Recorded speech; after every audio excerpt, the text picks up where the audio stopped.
students, myself Ashutosh Sharma and welcome to our YouTube channel Skywell Learning Hub. And today we are going to continue a 4 lecture equivalence class on relations and functions of mathematics class 12. तो students अभी तक हमने 3 lectures ले लिए हैं relations and functions के। अगर आपने वो हमारे 3 लेक्चर्स नहीं देखे हैं तो प्लीज़ इस लेक्चर को देखने के बाद हमारे जो तीनों के लेक्चर्स हैं उसकी प्लेलिस्ट बनी है रिलेशंस एंड फंक्शंस के नाम से, वहाँ पे जाइए, आपको तीनों लेक्चर्स अवेलेबल होंगे। तो लास्ट लेक्चर में हमने आपको बताया था इक्विवेलेंस रिलेशन के बारे में। तो इक्विवेलेंस रिलेशन क्या होता है, हमने आपको बताया था कि अगर कोई भी रिलेशन रिफ्लेक्सिव है, सिमेट्रिक है और ट्रांजिटिव है तो उस टाइप के रिलेशन को हम क्या बोलते हैं, इक्विवेलेंस रिलेशन।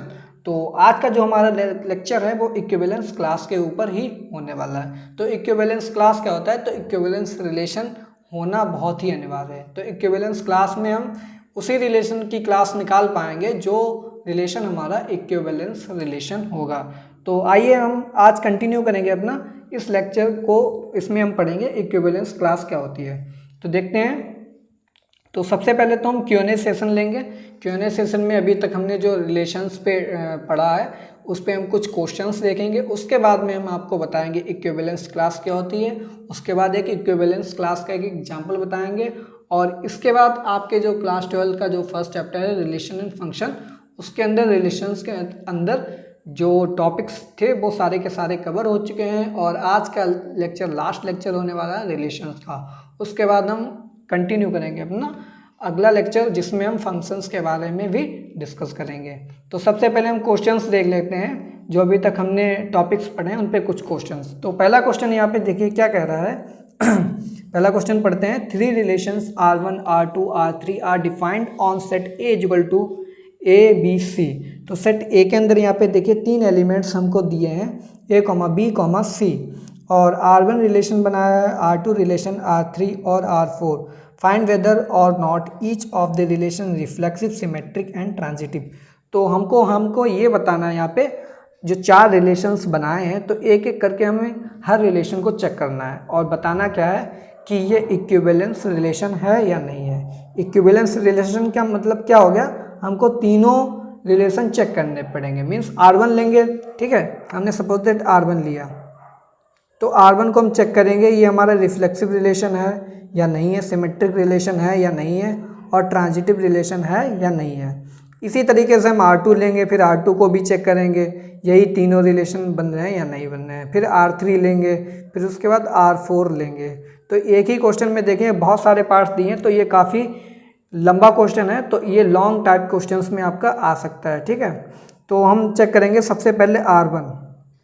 तो R1 की बात करते हैं। R1 के अंदर देखिए ऑर्डर्ड पेयर बने हैं यहाँ पे। सबसे पहले हम चेक करेंगे ये रिफ्लेक्सिव है या नहीं है। तो रिफ्लेक्सिव के लिए हम क्या लिखेंगे, ठीक है। तो पहले नंबर पे ऑर्डर्ड पेयर हम चेक करेंगे। ऑर्डर्ड पेयर क्या चेक करेंगे, हमारे पास 3 एलिमेंट्स हैं सेट A के अंदर A, B, C। Means A, A, B, B, C ordered pair अगर हमें मिल रहा है R1 के अंदर तो ये हमारा रिफ्लेक्सिव होगा।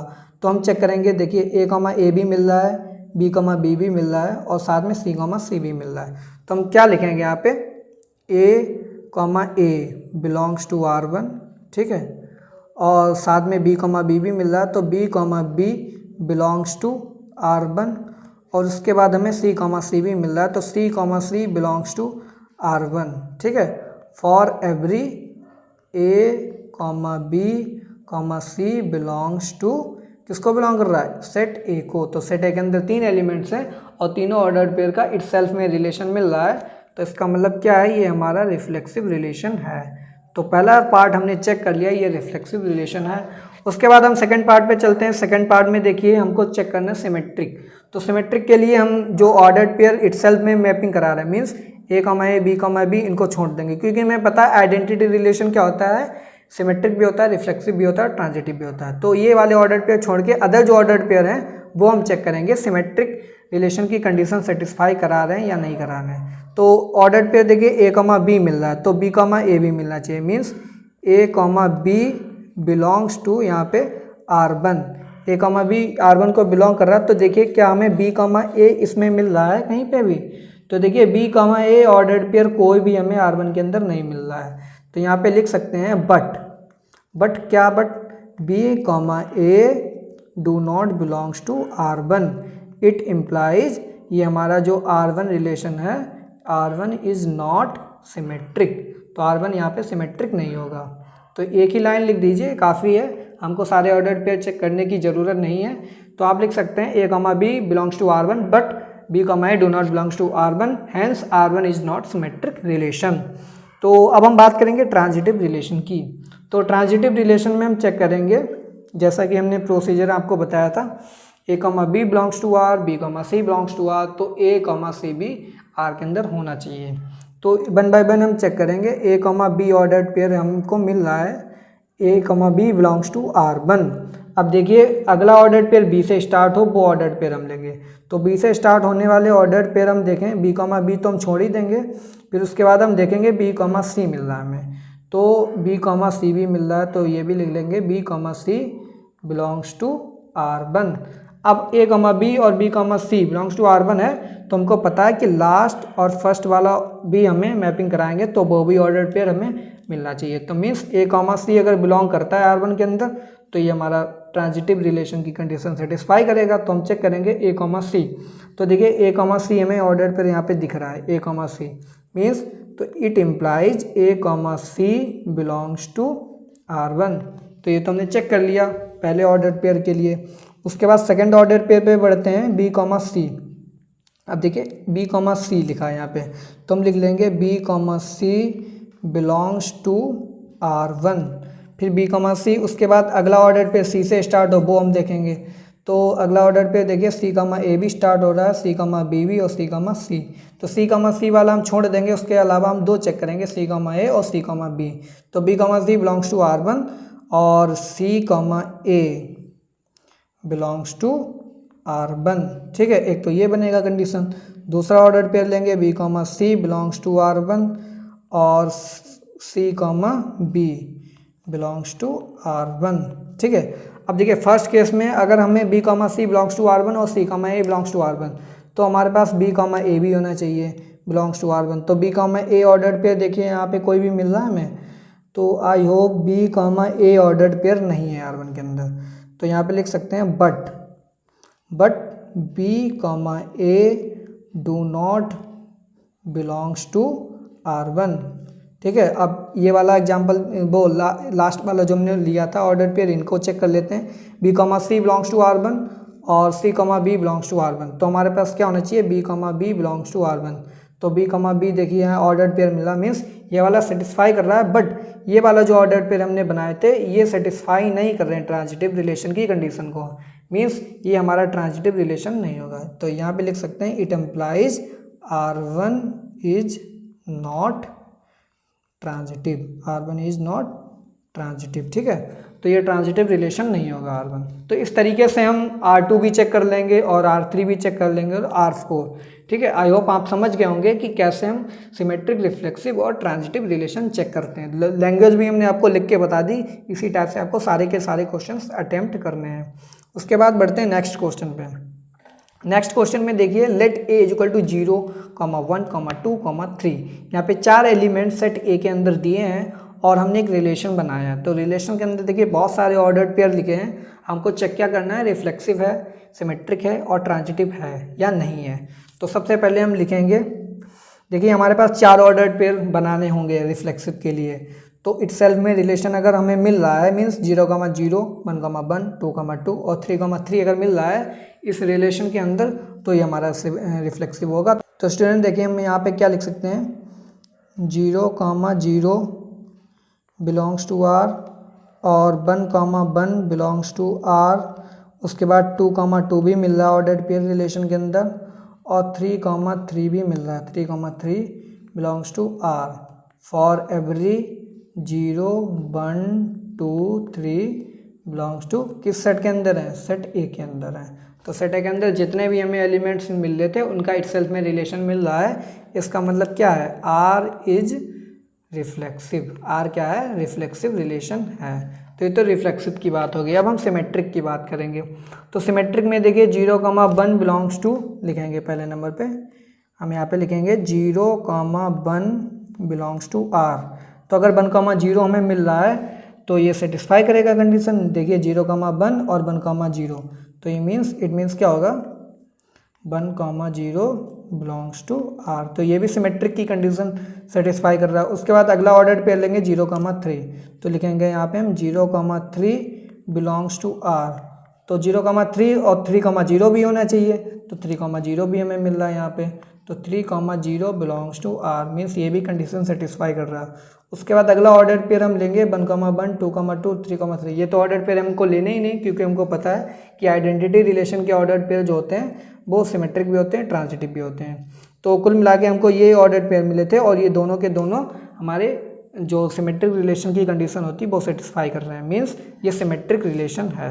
तो यहाँ पे दो रिलेशन हम चेक कर चुके हैं, रिफ्लेक्सिव और सिमेट्रिक, दोनों निकल आए हमारे पास। अब हम बात करेंगे ट्रांजिटिव रिलेशन की। तो ट्रांजिटिव रिलेशन में देखिए हम लिखेंगे 0,1 बिलोंग्स टू आर, फिर उसके बाद 1 से देखिए कौन सा ऑर्डर पेयर स्टार्ट हो रहा है, 1 से स्टार्ट होने वाला 1,0, और 1,0 भी बिलोंग कर रहा है आर को। तो अगर 0,1 और 1,0 आर को बिलोंग कर रहा है तो हमारे पास 0,0 भी होना चाहिए। तो 0,0 भी हमें मिल रहा है आर के अंदर, तो ये भी ट्रांजिटिव रिलेशन की कंडीशन सेटिस्फाई कर रहा है। उसके बाद हम अगला ऑर्डर पेयर उठाएंगे 0,3, तो लिखेंगे यहाँ पे 0,3 बिलोंग्स टू आर। 0,3 फिर 3 से कौन सा स्टार्ट हो रहा है, 3,3 और 3,0, तो यहाँ पे लिख लेंगे हम 3,0 बिलोंग्स टू आर।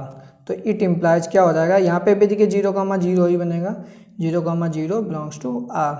उसके बाद हमारा कौन सा मिल रहा था, 0,3 बिलोंग्स टू आर और 3,3, तो ये भी हमारा हो जाएगा, ट्रांजिटिव रिलेशन की कंडीशन सेटिस्फाई करेगा। तो यहाँ से हमें क्या मिलेगा, इसको हम इट इम्प्लाइज करके लिख सकते हैं आर इज़ ट्रांजिटिव। ठीक है, तो आर इज़ ट्रांजिटिव भी हो जाएगा यहाँ पे। तो लास्ट में हम एक लाइन लिखेंगे कि since R is symmetric, reflexive and transitive it implies R is equivalence relation. R क्या है हमारा, इक्विवेलेंस रिलेशन है। तो इस तरीके से हम इक्विवेलेंस रिलेशन के क्वेश्चन आएंगे, उनमें आपको तीनों के तीनों रिलेशन चेक करने पड़ेंगे, ये सेटिस्फाई कर रहा है या नहीं कर रहा है। तो अब हम अगले क्वेश्चन पे बढ़ते हैं अपने पे। Check whether the relation R defined on set A equal to 1 2 3 4 5 6। यहाँ पे 6 एलिमेंट सेट ए में दिए हैं, और आर जो हमारा डिफाइंड है ए कमा बी ऑर्डर पेयर हमें बनाने हैं, सच दैट यहाँ पे कंडीशन इन्होंने दे दी है B is equal to A plus 1। तो इस क्वेश्चन में आपको कुछ नहीं करना, आप यहाँ पे सिंपली आर के ऑर्डर पेयर्स निकाल लीजिए सारे के सारे, और ऑर्डर पेयर जब निकल आए फिर वहाँ से आप चेक कर लीजिए ये रिफ्लेक्सिव है, सिमेट्रिक है या ट्रांजिटिव है। अगर तीनों है तो इक्विवेलेंस रिलेशन है, अगर उनमें से एक भी रिलेशन हमें नहीं मिल रहा है तो वो हमारा इक्विवेलेंस रिलेशन नहीं होगा। तो ये आज के क्वेश्चंस थे जो हमको इम्पॉर्टेंट क्वेश्चन थे वो करने थे। उसके बाद हम बढ़ते हैं अपने नेक्स्ट टॉपिक की ओर, इक्विवेलेंस क्लास। तो इक्विवेलेंस क्लास की डेफिनेशन देखिए पढ़ते हैं। Let R be equivalence relation defined on a non empty set A and let a belongs A, then the set of all the elements of A which are related to a. अब देखिए definition आपको नहीं समझ में आ रही होगी, तो हम आपको सिंपली बता दे रहे हैं कि नंबर 1 कंडीशन होनी चाहिए इक्विवेलेंस रिलेशन। तो नंबर 1 तो इक्विवेलेंस रिलेशन होना चाहिए। नंबर दो मेन जो बात है, हमें ऑर्डर्ड पेयर बनाने पड़ेंगे x, ए के। अब यहाँ पे ए क्या है, इक्विवेलेंस क्लास। तो क्वेश्चन में दिया होगा इक्विवेलेंस क्लास कंटेनिंग, और कोई भी एक एलिमेंट दे दिया होगा, मीन्स दे दिया उन्होंने 0 का बनाई इक्विवेलेंस क्लास। तो हमको सारे के सारे ऑर्डर्ड पेयर बनाने पड़ेंगे x, 0 के, ठीक है, और उनका कलेक्शन करेंगे, वो हमारा क्या बनेगा, एक रिलेशन बनेगा। वहाँ पे फिर जो हमारे जो x के वैल्यूज़ निकल के आएंगी उनका जो सेट बनाएंगे उसी को हम क्या बोलेंगे, इक्विवेलेंस क्लास कंटेनिंग, और जो भी हमें दिया होगा, यहाँ पे ए दिया है तो इक्विवेलेंस क्लास कंटेनिंग ए, वो उस सेट को हम क्या बोलेंगे, इक्विवेलेंस क्लास कंटेनिंग ए। तो एक क्वेश्चन देखेंगे, क्वेश्चन के बाद आपको अच्छे से समझ में आ जाएगा कि इक्विवेलेंस क्लास हम कैसे निकालते हैं। तो क्वेश्चन की ओर बढ़ते हैं। तो स्टूडेंट देखिए इस क्वेश्चन में हम देखेंगे इक्विवेलेंस क्लास कैसे निकालते हैं। तो देखिए यहाँ पे इन्होंने एक रिलेशन डिफाइन कर दिया है a, b such that 2 divides a minus b। तो यहाँ पे लिख दिया है 2 divides a minus b। a minus b का मतलब क्या है, a माइनस बी अपॉन 2। इस टाइप के ऑर्डर पेयर जब हम बनाएंगे तो वो हमारा उनका कलेक्शन क्या हो जाएगा, एक रिलेशन बनेगा। और यहाँ पे सेट ए दिया, सेट ए के अंदर यहाँ पे इन्होंने टोटल 6 एलिमेंट्स लिए हैं, 0 1 2 3 4 5, ठीक है। और इक्विवेलेंस क्लास में हमें क्या निकालना है, 0 की क्लास निकालनी है। तो इक्विवेलेंस क्लास को लिखने का तरीका ये होता है, ठीक है। तो इक्विवेलेंस क्लास हमें किसकी निकालनी है, जीरो की। तो हमको पता है रिलेशन क्या बनता है इस टाइप से, तो इस टाइप से रिलेशन बनाएंगे हम x, a के ऑर्डर्ड पेयर लेंगे। किसके लेंगे, x, a के ordered pair, such that a belongs to सेट a। तो a जो होगा हमारा सेट a को बिलोंग करेगा। तो हम x, a, अब a क्या है यहाँ पे, a की वैल्यू कितनी है, जीरो, मीन्स हमें x, जीरो के ऑर्डर्ड पेयर निकालने हैं। और ये कंडीशन भी हमें सेटिस्फाई कराने पड़ेगी कि 2 डिवाइड्स a माइनस बी। तो देखिए हम कौन कौन से बना सकते हैं। तो पहला नंबर लेंगे हम जीरो, सेट ए में देखिए जीरो दिया है, तो अगर हम जीरो की बात करें तो जीरो माइनस जीरो, क्योंकि सेकंड वाला एलिमेंट जो होगा वो हमारा क्लास कंटेनिंग जो दिया है वो एलिमेंट लेंगे। तो 0, 0 लेंगे, तो 0, 0 भी 2 को डिवाइड करेगा, मीन्स अगर 2 डिवाइड करेंगे तो ये 0, मीन्स ये भी कंडीशन सेटिस्फाई करेगा। तो एक ऑर्डर पेयर हमारा बन जाएगा 0, 0 का, ठीक है। उसके बाद सेकंड बात करते हैं, 1 लेंगे, तो 1, अगर 0 करेंगे तो ये 2 डिवाइड नहीं करेगा इसको, मीन्स ये वाला हमें नहीं लेना है। तो पहला ऑर्डर पेयर बना था 0, 0, सेकंड बन जाएगा यहाँ पे 2, 0। उसके बाद हम बात करते हैं 3, तो 3 भी नहीं सेटिस्फाई करेगा, 3 माइनस 0, 2 नहीं डिवाइड करेगा 3 को। उसके बाद हम 4 लेंगे, तो देखिए 4 माइनस 0, ठीक है, तो 4 माइनस 0 और यहाँ पे 2 लिख देंगे, तो ये 2 डिवाइड करेगा 4 को, तो मीन्स 4, 0 भी हम एक ऑर्डर्ड पेयर ले सकते हैं। उसके बाद अगर हम 5 की बात करें तो 5 हमारा नहीं बनेगा, ठीक है, क्योंकि 5, 0 करेंगे तो 5/2, 2 डिवाइड नहीं करेगा 5 को। तो total number of ordered pair केवल कितने बनेंगे रिलेशन के अंदर, 3 बनेंगे, 0, 0, 2, 0, 4, 0। अब हमें क्लास किसकी निकालनी है, जीरो की। तो सेकेंड कंपोनेंट हमने यहाँ पे लिए वो क्या है, क्लास के एलिमेंट है, क्लास हमारी क्या है, जीरो की क्लास निकालनी है। तो क्लास हमें पता है ऑर्डर्ड पेयर जो हमारे बनेंगे रिलेशन के अंदर, उनमें जो फर्स्ट कंपोनेंट होते हैं उनका हम सेट बना देंगे, तो वो हमारी क्लास का एक सेट बन जाएगा। तो क्लास हमें किसकी निकालनी है, जीरो की निकालनी है। तो यहाँ पे हमारे पास 3 ऑर्डर्ड पेयर बने थे, जिनमें फर्स्ट कंपोनेंट का कलेक्शन कर देंगे 0, 2 और 4। तो इस टाइप से हमारी क्लास निकल आई जीरो की, ठीक है। तो इस टाइप से हम कोई भी इक्विवेलेंस रिलेशन के अंदर पूछ दिया जाए कि equivalence class containing zero, means यहाँ पे जीरो दिया है तो जीरो का क्लास कंटेनिंग हम कैसे निकाल लेंगे, वो आपको प्रोसीजर हमने आपको सब बता दिया। इस तरीके से आपको सारे के सारे क्वेश्चन सॉल्व करने इक्विवेलेंस क्लास पे। तो आज के लेक्चर में इतना ही था, और यहाँ पे आपका रिलेशंस का जितना भी टॉपिक है वो फिनिश होता है। उसके बाद हम कंटिन्यू करेंगे फंक्शंस। तो students, thanks for watching, have a good day.